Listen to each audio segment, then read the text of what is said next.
Kemarin saya dengar dari si Febri, saya dengar dari Farisi, bahwa pengacaranya Febri, bahwa Pak Febri sangat sedih, figur yang sama dengan Hotman.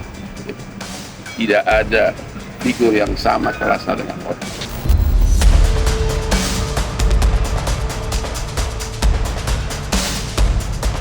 Karena dia katanya sudah puluhan tahun mengamati, dan saya dianggap sebagai pemecah ombak di persidangan.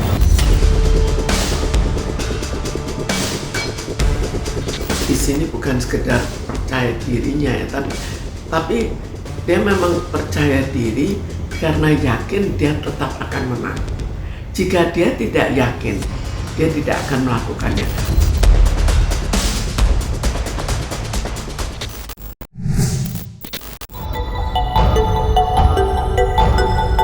Perjalanan pemulihan Hotman Paris Hutapea pasca operasi saraf kejepit masih berlanjut. Setelah menjalani operasi pada 9 Juli lalu, Hotman kembali bersiap terbang ke Singapura. Bukan untuk berlibur, kali ini ia akan menjalani tindakan medis lanjutan, yaitu melepas alat yang masih terpasang di bagian punggungnya. Jelang keberangkatan, Hotman sempat menyapa awak media. Masih dengan bantuan kursi roda, pengacara kondang ini pun membeberkan perkembangan kondisi kesehatannya. Hotman juga mengungkap tindakan lanjutan yang akan dijalaninya setibanya di Singapura. Pertama kan istri saya masih di Singapura, pemulihan operasi khusus. Jadi nanti istri saya sama putri saya akan jemput di bandara, dikawal juga anak buah saya. Ya udahlah, nanti ke rumah sakit Paul Elizabeth di Novena.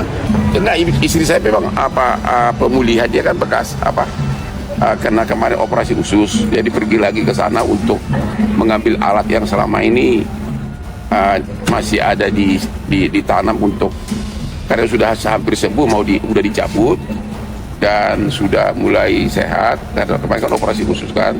Jadi gini, jadi gitu loh. Saraf saya ini kan gini, yang sampai ke kaki itu kan kalau kena di sini, ini semua kena. Jadi dia itu gitu, pusatnya di sini, kena di sini, bisa hancur di bawah. Jadi ini diambil, mana itunya Pak? Yang dagingnya diambil, ya, karena lengket dia kan, udah lengket ke saraf. Yang gua takut, kenapa terus sakit gitu loh, ya kan? Ini dia dagingnya, coba dia. Inilah daging yang diambil dari yang lengket ke saraf. Ini dia nih. Ini pemirsa, ya. Ini dari tubuh saya ini, cuma nggak ada dolarnya, nggak ada uangnya ini. Ini dia nih.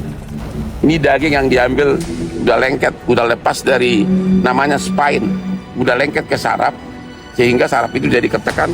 Nah, itu ibarat lampu sentral, kalau lampu sentral rusak, semua lampu ke bawah ini lebih berkedip-kedip, ini dia, ya. Jadi saya sudah diambil ini sembuh, tapi di sininya diambilannya sampai sekarang. Makanya kemarin saya ke medis ambil painkiller diperbanyak untuk. Jadi selama ini rupanya saya kuat kerja gara-gara painkiller itu seolah-olah tidak sakit. Ya mengelabui diri sendiri gitu loh, membohongi diri sendiri ya. Tapi dokternya bilang, if you continue to that, I'm not responsible. Pusing gua langsung.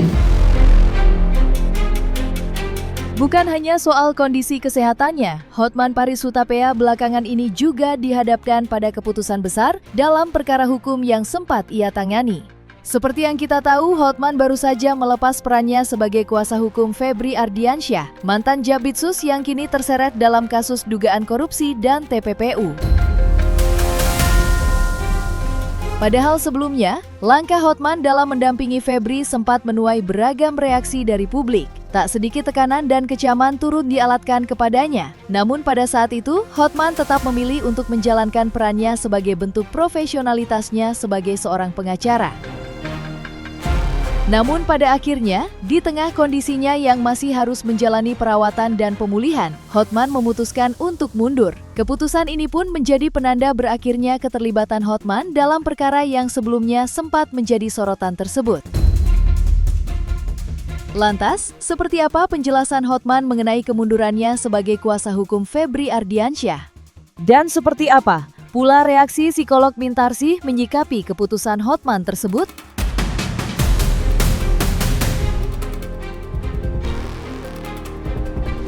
Pertama kali saya memberitahu akan mengundurkan diri karena punggung saya sakit terus. Ya, pas bekas operasi itu sakit. Dia benar-benar meminta tolonglah jangan dulu cepat-cepat gitulah.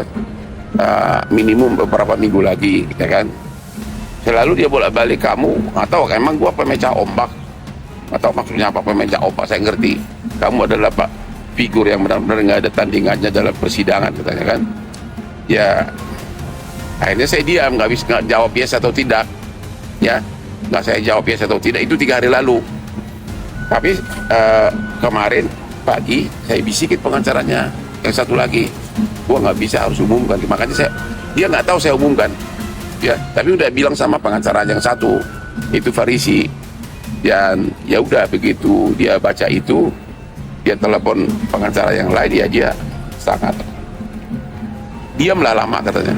Kemarin saya dengar dari si Febri, saya dengar dari Farisi bahwa pengacaranya Febri bahwa Pak Febri sangat sedih karena sudah resmi saya umumkan dan mereka langsung sortir semua pengacara untuk gantikan saya. Dan berulang-ulang dia mengatakan, berulang-ulang dengan nada sedih, tidak ada figur yang sama dengan Hotman. Tidak ada figur yang sama kelasnya dengan Hotman.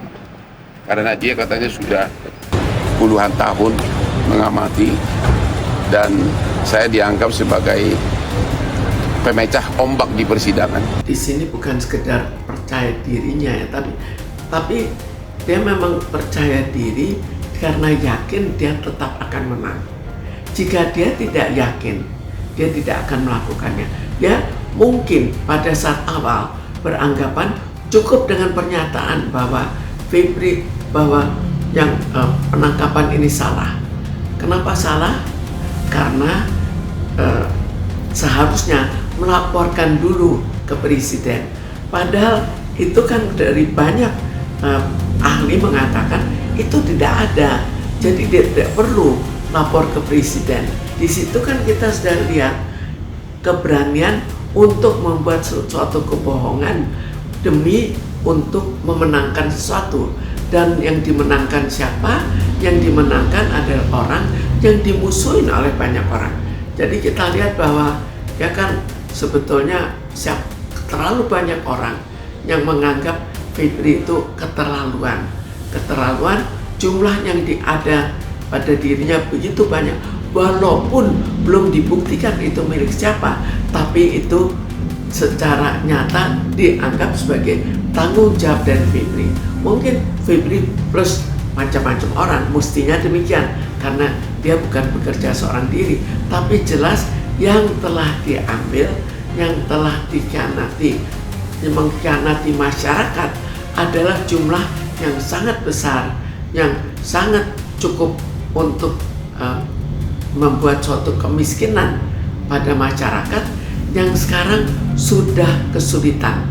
Jadi bisa dibayangkan orang kesulitan, kemudian akhirnya ketahuan siapa yang membuat kesulitan itu, salah satunya adalah Febri. Kemudian dibela oleh seorang pengacara. Jelas akhirnya akan menyakiti masyarakat kecil dan juga masyarakat yang juga anti terhadap kecurangan.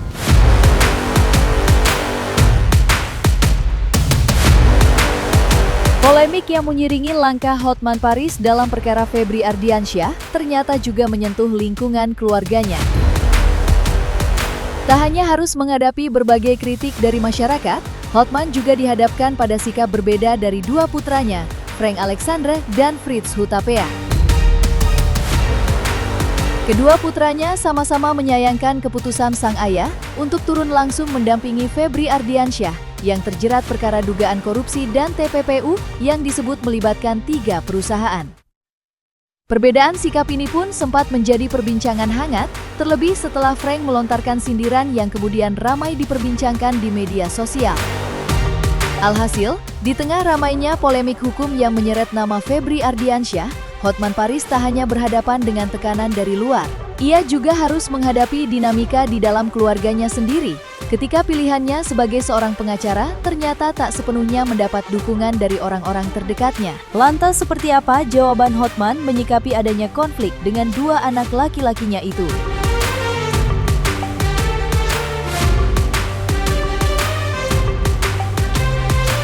Ibaratnya sekarang ini kan gue sudah, ya, lu tau nggak film Gladiator?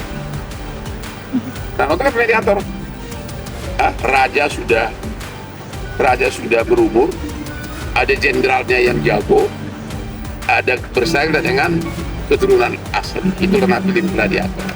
Itu biasa itu karena ya mungkin saya pengacara paling kaya di Indonesia. Jadi jangan lagi bicara detail, oke? Kamu jangan. Yang jelas saya adalah orang tua yang sudah mengeluarkan, bodoh, anak saya sukses semua gue bikin, ya.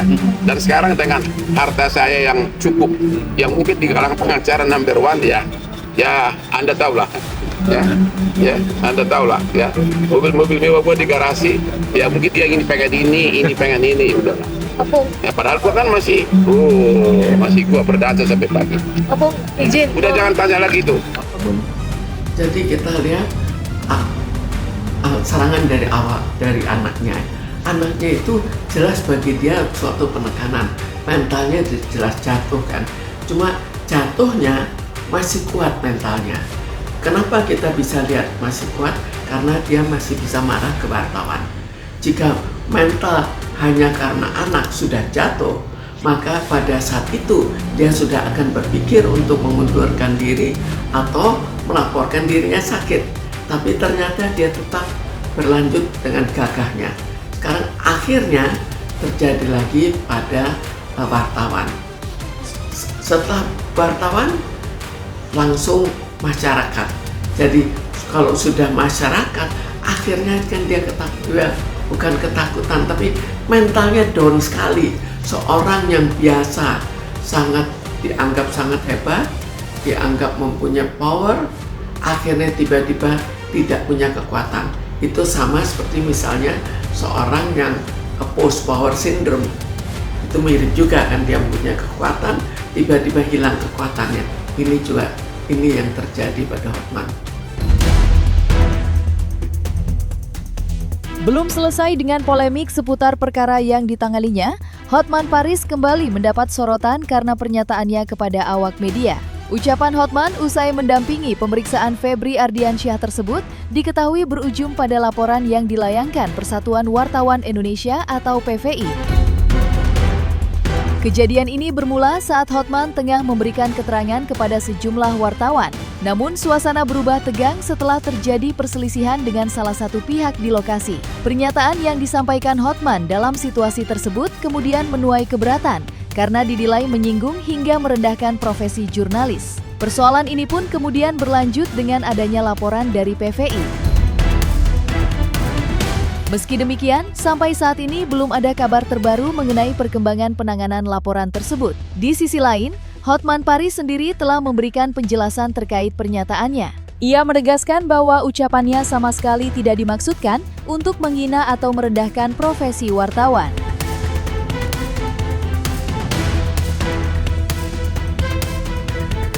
Undang-undang menyatakan kalau kamu menghina lembaga Dewan Pers, itulah yang disebutkan pidana. Ya, kalau saya seperti sekarang, ini contoh ya. Lu punya otak nggak sih? Yang saya hina siapa? Siapa? Pribadi kan? Pintar kamu. Ya udah jawabannya itu. Dan yang bertanya waktu itu adalah dari LSM. Karena waktu itu kan ratusan. Waktu itu yang hadir ratusan dostok. Ada sebagian wartawan. Dari mana tahu dia wartawan pakai gini? Yang lainnya Intel, yang lainnya LSM. Ya itu LSM karena pas saya naik mobil salaman dari mana LSM, ya udah. Jadi itu entah siapa yang For the Suruh convenience mereka. to all airport visitors, Ya kan? Operator Betul. acknowledges Lu the document is not lost to itu enter kasus the airport area. Thank you. kasusnya begini tuh, ya. Kan ada orang bertanya, apakah saudara Hotman tahu hidden agenda dari institusi itu, katanya kan? Dia pakai istilah hidden agenda. Arti hidden agenda apa? Agenda tersembunyi. Terus saya jawab, ya namanya aja tersembunyi, bagaimana gua tahu gitu kan? Tiba-tiba ada yang nanya, kalau gitu kriminalisasi dong. Ya tadi kan saya udah jawab, saya nggak tahu hidden agenda, saya bilang gitu. Saya bolak-balik bilang gitu. Harusnya, ya kalau harusnya menjawab, respon saya adalah, kok lu nggak ngerti-ngerti sih itu maksudnya. Tapi kan sambil bercanda, otak lu di mana sih gitu. Ini dari LSM, ya. Jadi nanti Polri. Pasti kita pengen ekspresinya. mengedepankan estetika. Jelas tadi mendengarkan.